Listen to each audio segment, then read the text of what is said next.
Vandergelder, and she's consented to marry me. This is a free country, not some private kingdom of your own. There are no free countries for fools, Mr. Kemper. Thank you for the honor of your visit. Good morning. Mr. Vandergelder, will you please sit still a minute? If I cut your throat, it'll be practically unintentional. Ermengarde is not for you, nor for anyone else who can support her. I tell you, I can support her. I make a very good living. Oh, no, sir. Mr. Kemper, a living is made by producing something that everybody needs at some time. That's not true. Oh, yes it is. And a million is made by producing something that everybody needs at every time. You artists make something that nobody needs at any time. That's not true. You know, you may sell a painting every once in a while, but that's no living. Now, thank you for the honor of your visit. Not only can I support her now, but I have considerable expectations. Expectations?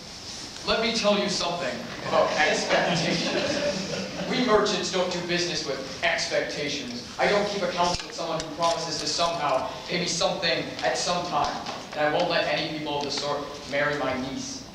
Now, Mr. Kemper, you go back to your studio, and when you finish painting your sunset on the Hudson, maybe you should try painting hope, feeding a family, or try love, melting a snowbank. There's a subject for you. Very well, but you might as well know that I regard any way that Ermengarde and I can get married is right and fair. She's of age, Mr. Vandergelder, and there's no law. Law.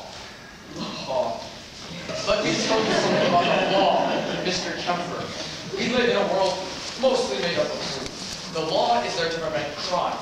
It is men of sense that are there to prevent fools. That's why it is I, and not any law, that will prevent you from marrying Ermengarde.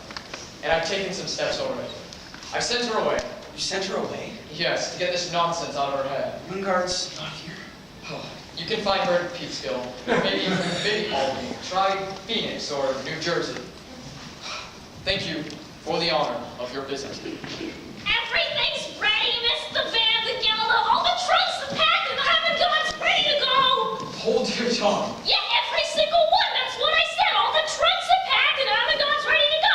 Canvas Van, you say? Jackson Street, New York. Oh my God, didn't I tell you it was a secret? Caris Van Huysen from Jackson Street, New York. Thank you very much. Good morning, Mr. Vandergelder. It won't help you, Mr. Kemper. Your trunks to the station. We're running away. Run away?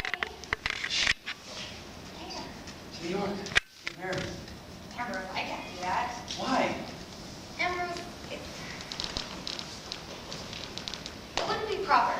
Listen, I'm taking you to my friend's house in New York. His wife will take care of you there. But Ambrose, a girl can't go anything to man. Don't you know anything about girls? But I'm telling you, we're going to get married. Married, this what would Uncle say? We don't care. We don't care what Uncle would say. We're eloping. Eloping? Ambrose Kemper, how could you use such an awful word? Ermengarde, you have the soul of a field mouse. And you say such cruel things to me. Listen, for the last time, I beg you, get your hat and coat. The train leaves in a few minutes. Good morning, darling girl. How are you? Good morning, Mrs. Levi. And who's this gentleman who's so devoted to you? This is Ambrose Kemper, Mrs. Levi. Ambrose is Mrs. Levi. Dolly Levi, born Gallagher. Pleasure to meet you, Mr. Kemper. Mr. Kemper, the artist. Delighted. Mr. Kemper, may I be frank with you? Yes, Mrs. Levi. This thing you are trying to do is a very great mistake. Oh, Mrs. Levi, please explain to Ambrose that of course I want to marry him, but to elope, Okay, I mean, you how... go inside and keep one eye on your uncle. I want to talk to Mr. Kemper for a minute. Let us know if you hear your Uncle Horace coming. Mr. Kemper, I was this dear girl's mother's oldest friend. Believe me, I am on your side. I hope you two will be married very soon, and I think I can be of real service to you, Mr. Kemper. You see, I always go right to the point. What is the point, Mrs. Levi? Mr. Vandergelder is a very wealthy man, and Ermengarde is his only relative. Oh, but I'm not interested in Mr. Vandergelder's money. I have enough to support a wife and family. Enough? How much is enough when one is thinking about children and the future? The future is the most expensive luxury in the world, Mr. Kemper. Miss Levi, what's the point? Believe me, Mr. Vandergelder wishes to get rid of Ermengarde, and if you follow my advice, he will even permit her to marry you. You see, Mr. Vandergelder is thinking of getting married himself. What? That monster? Mr. Kemper! To you, Mrs. Levi? No. No. No, I'm merely arranging it. I'm helping him find a suitable bride. Oh, for Mr. Vandergelder, there are no suitable brides. I think it's safe to say that Mr. Vandergelder will be married to someone by the end of next week. Well, what do you suggest, Mrs. Levi? I'm taking Ermengarde to New York on the next train. I will not take her to Miss Van Hoysen's as is planned. I'll take her to my house. I want you to call for her at my house at 5:30.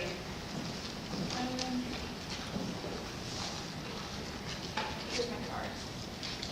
Miss Dolly Gallagher, we got varicose veins reduced. No, I meant to give you my other card. Consultations free. Nope, that's still wrong. Here you go. Miss Dolly Gallagher Levi, instruction in the guitar and mandolin. You do all these things, Mrs. Levi? 2 and 2 make 4, Mr. Kemper. They always did. So you'll come to my house at 5:30. At about 6, I'll take you both to the Harmonia Gardens restaurant on the Battery. Mr. Vandergelder will be there, and everything will be arranged. How? Oh, I don't know. One thing will lead to another. How do I know I can trust you, Mrs. Levi? You could easily make our situation worse. Mr. Kemper, your situation could not possibly be worse. I wish I knew what you got out of this, Mrs. Levi. That is a very proper question. I get 2 things, profit and pleasure. How? Mr. Kemper, I am a woman who arranges things. At present, I am arranging Mr. Vandergelder's domestic affairs. Out of it, I get, little pickings? I need little pickings, Mr. Kemper, especially now when I don't even have train fare back to New York. You see, I'm friendly. That's your profit. But where do you get your pleasure? My pleasure? Mr. Kemper, when you artists paint a hillside or a river, you change everything a little, don't you? You make 1,000 little changes. Nature is never completely satisfactory, and it must be corrected. Well, I'm like you artists. Life as it is never quite interesting enough for me. I'm bored, Mr. Kemper, with life as it is, and so I do things. I put my hand in here, and I put my hand in there, and I watch and I listen, and often I am very much amused. Not in my affairs, Mrs. Levi. Wait, I haven't finished yet. There's another thing. I'm very interested in Mr. Vandergelder and all this idle frozen money of his. I don't like the thought of it lying in great piles, useless and motionless in the bank. Money should be circulating like rainwater. It should be flowing down among the people through the dressmakers and cabmen and restaurants, setting up a little business here and furnishing a good time there. You see what I mean? Yes, I do. New York should be a very happy city, Mr. Kemper, but it isn't. My late husband, Ephraim Levi, came from Vienna. Now there is a city that understands this. I want New York to be more like Vienna and less like a collection of nervous and tired ants. And if you and Ermengarde get a good deal out of Mr. Vandergelder's money, I want you to see that it starts flowing around a lot of people's lives. Mrs. Levi, Uncle Horace is coming. Mr. Kemper, I think you better be going. My dear girl, me and Mr. Kemper have had a very nice talk.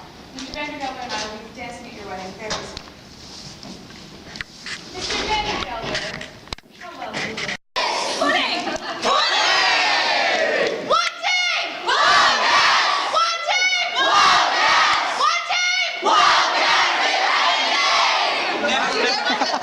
No